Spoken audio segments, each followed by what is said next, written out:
Hello, everyone, and thank you so much for joining us. We're covering financial well-being in today's webinar, a really important topic that affects many care workers, so we're really glad that you're here. I'm Ilaria, your host, and I'm a customer success manager here on NurseBuddy. With me is Jalpa Lai, a financial coach from Lollywise, who helps people take control of their money and lose the stress that tends to come with having to think about your finances. I know you're going to find Jalpa's guidance extremely useful today, so thank you so much for being with us. Now, before we start, a quick overview of how today's webinar will work. We're going to have a presentation from Jalpa for about 15 minutes, followed by an opportunity to ask her questions. So if you have a question you'd like to ask, please post it in the Q&A section of Google Meet. You will find it at the bottom right of the screen under Meeting Tools.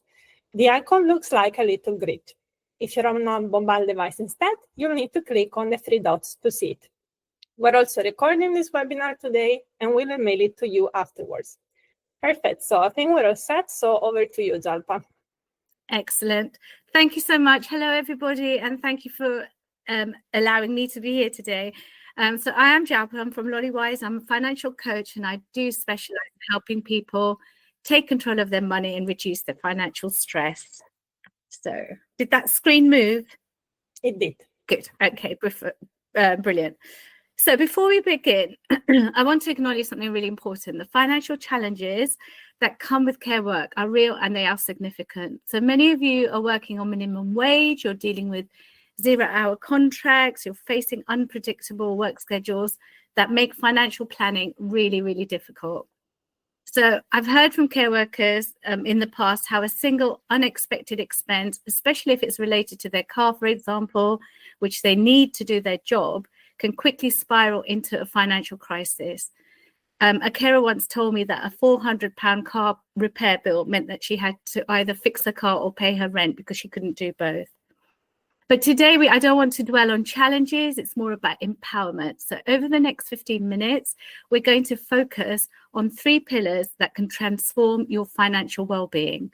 That's gaining clarity about your current financial situation, developing practical strategies for your goals, and building confidence in your financial decisions. And we're also going to share some practical tools that you can start implementing immediately. So let's get to it then. Pillar 1, clarity. To get to where you want to be financially, you really first need to know exactly where you are. It's so important.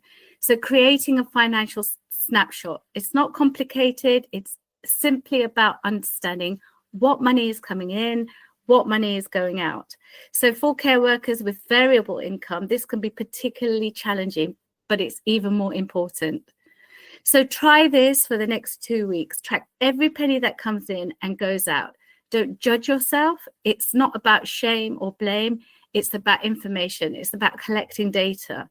You might be surprised at what you discover. A client of mine realized recently that she was spending nearly £60 a month on parking fees, which actually her employer should have been reimbursing her for. And she was able to claim it back because she had clarity on her financial situation. Next, if you can separate your expenses into essentials and non-essentials, and be careful about what you count as essentials in your specific situation, because as a care worker, your car isn't a luxury, it's often essential to your livelihood. So the true cost of your work might include maintaining your uniform and your clothes, extra phone costs for work calls or higher petrol bills. These are all real expenses that need acknowledgement. Also important is to understand your spending patterns. So high stress professions like care work often come with emotional spending triggers. So I worked with somebody who always bought a takeaway on days that she had a particularly difficult patient situation. But once she recognized this pattern, she could plan healthier responses to this stress trigger, which helped her be more healthy and save money. And then do a reality check without judgment. Some financial constraints you face are systemic. They're not the result of your own personal choices, but it's about how the care sector is structured. So recognizing this is crucial because it helps you focus on what you can control rather than blaming yourself for circumstances that are beyond your control. And there's a workbook that goes with this talk. So use the workbook sometime very soon. Take a moment to identify your financial strengths. This is so important because you might be really good at finding bargains. You've maybe been able to maintain an emergency fund despite any challenges that you may have had. All of these strengths, they are your foundation for growth. Pillar 2, strategy. Again, so important, developing your own personal financial plan that actually works for the realities of care work. So for goal setting with variable income, I recommend focusing on percentages rather than fixed amounts. And what I mean by that is, instead of saying, oh, I'm going to save £100 every month, which might be impossible anyway for some months, try saying, I'm going to save 10% of whatever I earn. This approach works with your income fluctuations rather than against them. You know, you could start with building a car maintenance fund if you rely on your vehicle for work. Even £5 to £10 can build a little buffer that prevents a breakdown from becoming a financial crisis. So aim for short-term stability first, having enough to cover 1 to 3 months of essential expenses. That will provide you with so much peace of mind. And then for medium-term goals like saving for a house deposit or reducing debt, break them down into smaller milestones that feel achievable within your current reality. Because remember, small, consistent actions, they compound over time. And I just wanted to mention about some care worker specific challenges. Scheduling gaps are a reality for you that can impact income stability. So people on fluctuated income sometimes supplement their income in other ways to help navigate these financial fluctuations. But this isn't about adding pressure to your already very full plate. I just want to plant a seed that maybe you have skills that you might be able to monetize, can't say that word, monetize during those gaps. So think strategically about when you pay bills. That's also another good strategy. So if possible, you can align major expenses with the time of the month when you typically have more shifts. And some care providers are flexible and will let you change payment dates. So don't overlook sector-specific support is another thing I want to mention. Like the care workers charity, accessing any kind of extra support isn't failure. It's actually really smart financial management. Building safety nets despite your income constraints is possible when you approach it strategically. So another technique is income smoothing. It's when in higher income weeks, you set aside a portion to supplement lower income weeks. So what this does is creates a more consistent personal income stream despite variable working hours. I hope you're still with me, because we're going to get practical now. These are 4 specific tools that you can implement immediately. First of all, this is the 24-hour spending pause. Honestly, this has saved me so much money. I like the technique. It's not for everybody, but a lot of my clients like it as well. So for any non-essential purchase, especially those over £20, wait 24 hours before buying. And during that cooling off period, ask yourself, how many work hours will this cost me? Is it aligned with my financial goals? Will it bring lasting value? And, you know, let's be clear, it's not about not treating yourself. It's about making conscious choices rather than impulse decisions. But you must build into your budget treats and things that bring you joy. What we're talking about here is impulsive spending. And then establishing a weekly, monthly check-in routine, which is so much more powerful than it sounds. Taking 15 minutes a week prevents financial surprises. So every Sunday, whatever works with you, whatever works for you. And if you can have financial discussions with your partner and your family, even better. It's so great to normalize financial conversations. So the questions you ask in your check-in: how much came in this week? What bills are due next week? Are there any unusual expenses coming up? How am I progressing towards my top financial goal? So what this simple practice does is it creates awareness that naturally leads to better financial decisions. A client once told me that a weekly check-in had helped her catch an incorrect charge on her phone bill that she would have just not realized was happening. Third, create a resource map. So it's a bit repetitive. I've already said a bit of this, but it's so important. This is a simple list of financial support available to you.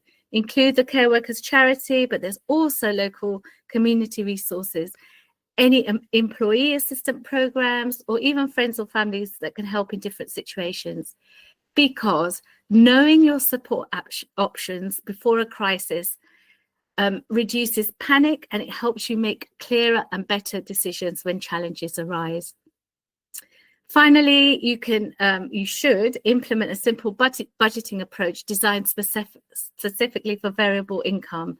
I'm calling it the 3-pot system. So pot 1, essential expenses. So this would be 50 to 60% of your income. Pot 2, short-term savings and debt repayment. So 20 to 30% of your income.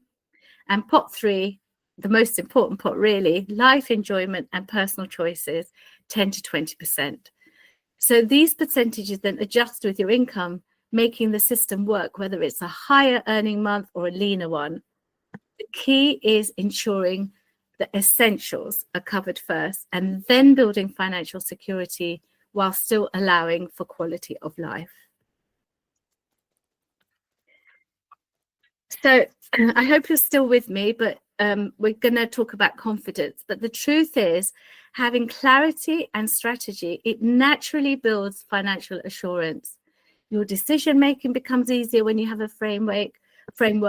So for financial choices, I recommend the quick assessment tool. 3 simple questions. You can see I like my questions. So does this align with my top financial priority right now? Is this the best use of resources? And how will I feel about this decision 1 month from now? And know when to handle something versus getting a professional in. So if for issues like debt collections, legal concerns, complex benefits, get professional advice. Many communities do offer free financial counseling services. But building trust in your financial judgment, it happens through practice. Each time you make a conscious financial choice, rather than an impulsive one, you're strengthening your financial decision-making muscles. And boost your financial confidence by recognizing your progress, no matter how small. So important. Save £10 this week. That's progress. Well done. Made a meal at home instead of ordering a takeaway. Brilliant. Acknowledge it. So breaking down these money fears into manageable steps, it makes everything less overwhelming. And for daily peace of mind, create pre-planned responses to common financial emergencies. Know exactly what steps you'll take if your car breaks down or if you get that unexpected bill. Because having a plan reduces anxiety, even if you never need to use it, which hopefully you won't. So finally, build a personal financial support network. Again, I'm repeating myself. But this could include a financially savvy friend, a community group, even online forums are great places to discuss challenges and get solutions with other people who will understand the realities of care work. So as we wrap up, time flies when you're having fun.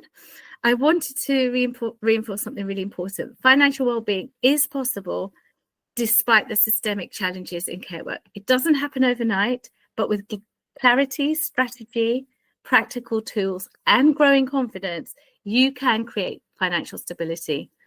And before you leave today, I want you to commit to one specific action from each section that you can implement this week. So from clarity, maybe you can track your spending for 2 weeks. From strategy, you could set up a small automatic transfer to start a car maintenance fund. Or you can do it manually. I just want to say automatic transfers and variable incomes, it can be maybe not the top choice, but you can certainly do it manually every month. From practical tools, implementing a weekly, monthly check-in, and from confidence, preparing a simple plan for that one potential financial emergency. So remember, financial confidence doesn't come from having unlimited resources. It comes from having clarity about what you have, strategies that work for your specific situation, practical tools that you can use today, and confidence in your ability to navigate financial challenges. So the handouts that we're providing today include a 24-hour spending pause decision tree, a weekly money check-in template, and a variable income budgeting worksheet. So thank you for the important work that you do caring for others. You deserve financial well-being just like the next person. And I hope today's session has given you some tools to move towards that goal. So I'm going to take questions, but if you think of something later on, please reach out. My email's on the handout. And remember, every positive financial step, no matter how small, is progress worth celebrating. Because I work a lot with young people and I tell them, look after your money and your money will look after you. So thank you so much for this very, very brilliant presentation. You gave us a lot of useful tips for managing money. And I think what you said, especially at the beginning, sometimes maybe we feel some shame, but it's the first step for clarity in order to have the financial well-being we deserve. So thank you so much for providing some tools. A question that came in, because I think you touched base on it, but sometimes it may feel like time is a bit scarce. So is there maybe a way that the manual work can be reduced to really boost that financial well-being to start? So the manual work in terms of, having to like go through the bookkeeping. So is there a way maybe to streamline that? Yes, yeah, of course, because it can be overwhelming. But apps are really good. So if you because you might find that you're working so hard you don't have time to write down your expenses and stuff. So you could use your notes app. So between shifts, you can put information on that for tracking purposes. There's apps that have like roundup facilities. So if you pay $9.99 for something, you'll put a 1p into a pot, so you can set up categorizing expenses on apps and things, notes. It doesn't have to be onerous, so it's just what you can manage. And even if you do like 5 minutes a day just before you go to sleep, or just quickly write it down on a piece of paper, you don't need Excel spreadsheets. It's a myth. You don't need anything complicated. It just, even if you have a ballpark figure of what's coming in and what's going out, that will start giving you clarity. And then the more you start doing, the more engaged you get, the more in control you feel, the more you're going to want to do. Amazing, thank you. And in your experience as a coach, have you ever seen maybe someone kind of like stopped from taking these steps you've recommended? Have you maybe noticed how people may have an obstacle before they embark on this financial well-being journey? Yeah, I mean, the thing is, everybody has their own attitude towards money, their own behaviors towards money, their own experiences towards money, good or bad. So we're all very individual. I mean, you can have 2 children from the same family, right? And they have completely different attitudes towards money. So things do happen, you do get to a point where you think, I can't do this anymore, I get overwhelmed. That is where the support network is so important, that I think I mentioned about 3 times, is that if you can set that up so you have a place to go to, like an online forum, if that's your thing, like a friend who's, that you trust their judgment, so that when you hit those kind of points and you do feel a bit like, oh, this is, not for me, you can reach out to Lollywise as well, send me an email.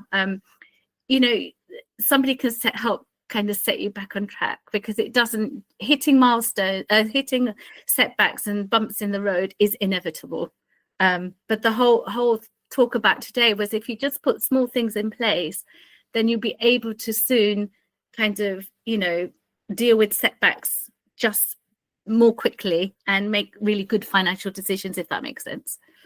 It does, thank you. And I think we have a question as well that is quite good, because sometimes maybe we feel a bit embarrassed to talk about our finances. So do you think it's a good idea to share with other people?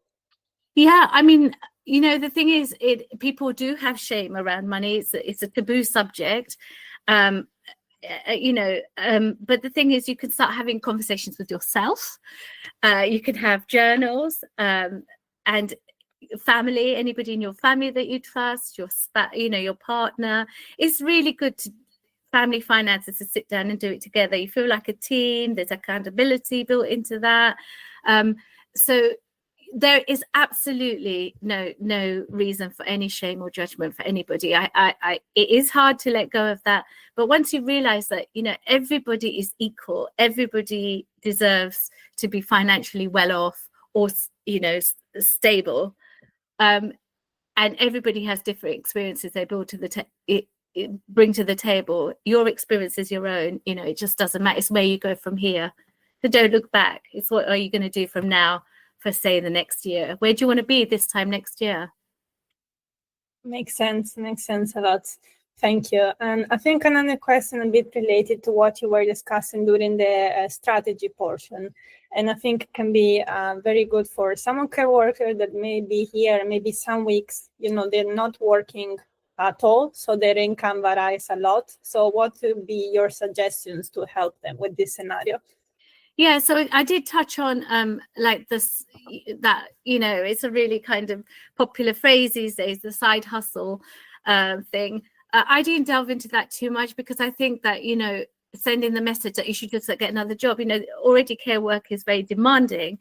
But what I wanted to say was there are ways that you could maybe, if you're not having shifts, there's, you know, selling things, or if you've got a skill that you can monetize. I had a client who did when we had this conversation, they started doing dog walking after that. So yeah, you've got to pay for the insurance up front, but then, you know, dog walking can be quite lucrative and enjoyable. So it's about like thinking out of the box, really, that, you know, how can I supplement my income?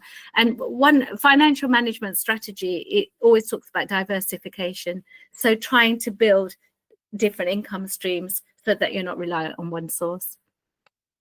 Perfect. Thank you so much, Jalpa. So we're now reaching the end of the webinar. So I wanted to give you again a huge thank you for giving us such useful advice. And Jalpa has very kindly put together a workbook specifically for care workers, and it's based on what we discussed today on this webinar. We'll email it to you with the recording, which will also be available on our website. So thank you so much again, Jalpa. Thank you for having me. Yeah, thank you so much, and thanks for joining us today. Take care, everyone.